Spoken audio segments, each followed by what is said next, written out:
कौन ऐसा धर्म है जो कहता है कि चींटियों को दाना देना चाहिए, चींटियों को भी आटा खिलाओ? कौन ऐसा धर्म है जो कहता है कि मछलियों को भी दाना देना है?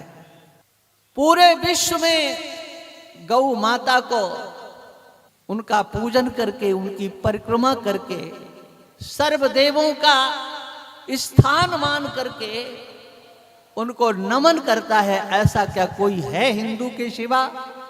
वो पूर्वी पाकिस्तान जिसको बांग्लादेश कहा जाता है, वहां पर आज हिंदू मारा जा रहा है।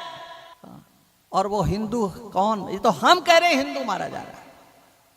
वहां पर SC ST के हैं, छोटे लोग हैं, लेकिन क्या किसी नेता ने, जो राजनीति करते हैं SC ST के नाम पर, क्या किसी ने आपने सुना कि किसी नेता ने आवाज उठाई कि बांग्लादेश में वो क्यों मारे जा रहे हैं, उनके साथ क्यों अन्याय हो रहा है? किसी ने आवाज नहीं उठाई। सनातन धर्म की रक्षा का सहजतम सरलतम उपाय है कि हम अपने जीवन में ईश्वर की ईश्वरता को स्वीकार करें। अपने सनातन धर्म के रक्षा के लिए हम अंतर में एक ज्योति को जागृत करें। आज बहुत आवश्यक है हिंदू समाज को जागृत होने की, उसका जागरण बहुत आवश्यक हो गया है। आज इस गांव में आप कितनी अच्छी तरीके से, कितने शांति से बैठे हो, भगवान की कथा श्रवण करते हो। देवियां आती हैं, श्रद्धा पूर्वक कथा सुनती हैं, घर जाती हैं। लेकिन ये स्थिति हमारे ही देश में अब ऐसी बनती चली जा रही है कि हमारी कथाएं अब वहां नहीं हो पाती। हमारे ऐसे कितने प्रांत हैं, हमारे ऐसे प्रदेश में ही जाने कितने जिले हैं जहां पर हम अपने उत्सवों को नहीं कर सकते। सनातन धर्म एक ऐसा धर्म है जो हमको कभी ये आदेश नहीं देता है कि तुम किसी का अहित करो। हमारे ऋषियों के द्वारा तो ये सिखाया गया, सर्वे भवन्तु सुखिनः, सब सुखी हों, हम किसी को कष्ट नहीं दें। हमारा ये सनातन धर्म, हमारा ये हिंदू धर्म सर्व के कल्याण की भावना करता है। और केवल भावना ही नहीं करता है, अपने जीवन में वह हमको, आपको, सबको ये चेतना देता है। कौन ऐसा धर्म है जो कहता है कि चींटियों को दाना देना चाहिए, चींटियों को भी आटा खिलाओ? कौन ऐसा धर्म है जो कहता है कि मछलियों को भी दाना देना है?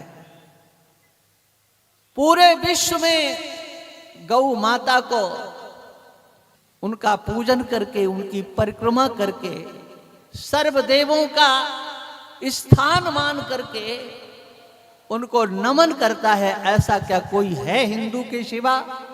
लेकिन जिसको हम नमन करते हैं, और केवल हम नमन नहीं करते हैं, गावो विश्वस्य मातरः, गौ हमारे मानव समाज की, सबकी माता है। विश्वस्य मातरः, सबकी मां है।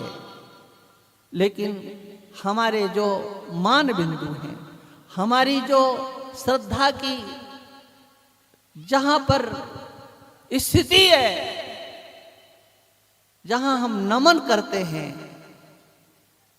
उसको अपमानित करना, उसको मिटाना, ये आज समाज की ऐसे वर्गों की बाहुल्यता हमारे यहां होती चली जा रही है। हम किसी को सताने की बात नहीं करते, न हम सताना चाहते हैं, लेकिन हमारे ही देश में ऐसे तत्व आज बढ़ते चले जा रहे हैं जो केवल केवल हिंदू समाज के दुश्मन बनकर के इस देश में रह रहे हैं। हमें किसी को सताना नहीं है, मारना नहीं है, लेकिन अपनी अस्मिता को सुरक्षित रखने के लिए संगठित होने की आवश्यकता है। हमें संगठित होना है और संगठित होकर के अपनी शक्ति का हमें परिचय देना है। जहां जहां पर हिंदू संगठित है, जहां जहां पर हिंदू एकत्रित है, वहां वहां पर आप सुरक्षित हो। अभी आपने सुना होगा, हमारे योगी जी ने एक नारा दिया था, हाँ, एक रहोगे तो नेक रहो, नेक रहोगे, बटोगे तो कटोगे। ये नारा यहां तक आया कि नहीं, गांव तक आया कि नहीं भाई? है? आ गया है तो बोले क्यों नहीं आप? लगता है ये नारा नहीं आया है। आया है तो बोलो, हाँ, एक रहेंगे नेक रहेंगे। भाई क्यों नहीं बोल रहे? आप मत बोलो, इनको बोलने दो। एक रहेंगे नेक रहेंगे, एक रहेंगे नेक रहेंगे। आप अपनी शक्ति को पहचानो। हिंदू समाज ऐसा समझ लो जैसे ये 5 उंगली हैं, एक अंगूठा है, 4 उंगलियां हैं। ये अलग अलग हैं, एक से कुछ काम नहीं होगा। एक उंगली से आप क्या कर पाओगे? लेकिन उंगली के साथ अंगूठे को मिला लो, एक मुट्ठी बना लो, बताओ क्या काम नहीं हो सकता है? बहुत कुछ हो सकता है। और ये हमारे देश का दुर्भाग्य रहा है। क्या हमारे देश के नेताओं ने, समाज सुधारकों ने ऐसा वातावरण किया, हमको आपको विभाजित करने की कोशिश की, जातियों में बांट करके एक एक को पीटने का कार्य किया। और हम शांत होकर के बैठे रहे। कश्मीर में लाखों हिंदू मारे गए, लाखों हिंदू मारे गए, लेकिन किसी ने यह नहीं कहा कि हिंदू मारा गया, ये कहा कि वहां ब्राह्मण मारा गया। वो ब्राह्मण मारे गए, वहां ब्राह्मण मारा है। लेकिन देश का हमारा ब्राह्मण समाज, वो संगठन, बड़े बड़े संगठन राष्ट्रव्यापी, किसी ने कुछ किया? आज भी किसी के अंदर दर्द जागृत है, वो आज वनवासी बने हुए हैं, शिविरों में रह रहे हैं। और कब से रह रहे हैं? 90 से लाखों ब्राह्मणों के घर उजाड़े गए, मारे गए। आज वो शिविरों में रह रहे हैं। उनके बंगले थे, उनकी कोठियां थी, उनके बाग थे। पूरे देश का ब्राह्मण समाज, सभाएं तो हुई ब्राह्मणों के नाम पर, लेकिन संगठित होकर के उनके लिए क्या किया गया?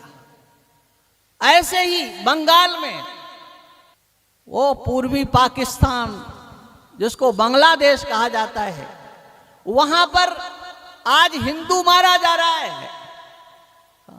और वो हिंदू कौन? ये तो हम कह रहे हैं हिंदू मारा जा रहा है। वहां पर SC ST के हैं, छोटे लोग हैं, लेकिन क्या किसी नेता ने, जो राजनीति करते हैं SC ST के नाम पर, क्या किसी ने ने सुना कि किसी नेता ने आवाज उठाई कि बांग्लादेश में वो क्यों मारे जा रहे हैं, उनके साथ क्यों अन्याय हो रहा है? किसी ने आवाज नहीं उठाई। उनको दर्द नहीं होता। आप संगठित हों, और जब संगठित होंगे, ये आवाज बाहर से कैसे टकरा के आ रही है? आप संगठित होंगे तो आपकी कितनी बड़ी ताकत होगी, शायद ये आपको एहसास नहीं है। बांग्लादेश में वहां का सब, छोटे बड़े, अमीर गरीब, सब संगठित हुए और 2 लाख वहां का हिंदू समाज सड़कों पर निकला। वो करोड़ों की संख्या में, उनका सामना किसी ने नहीं किया, कोई उनके सामने नहीं आया। आप कभी इस प्रकार का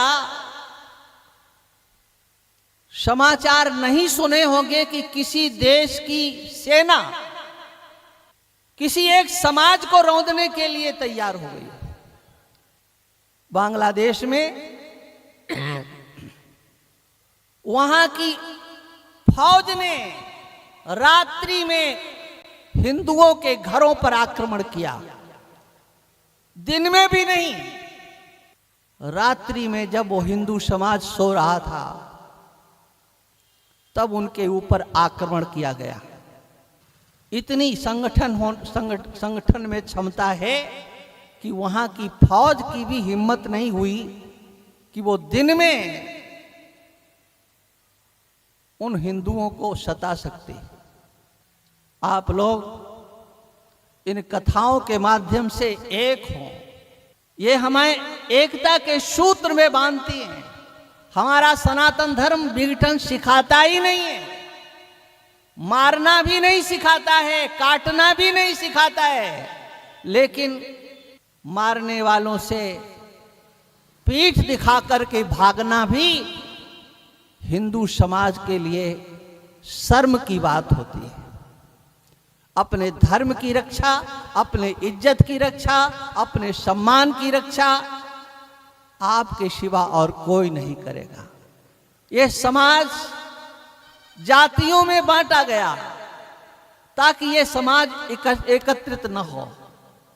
कहीं पर भी झगड़ा हुआ, यह नहीं कहा गया कि वहां हिंदू मारा गया है, जाति के नाम से कहा गया वहां टेलर मारा गया है, वहां पर जाट मारा गया है, वहां ठाकुर मारा गया है, वहां बामन मारा गया है। और उधर से अगर कोई मर गया तो वो कोई नहीं मरता है, वो केवल मुसलमान मरता है। इसलिए जागृत होने की हम लोगों को आवश्यकता है। हम अपने मान बिंदुओं की रक्षा के लिए, अपने धर्म की रक्षा के लिए और अपने आप की रक्षा के लिए हमें जागृत होने की आवश्यकता है। देश का विभाजन हुआ,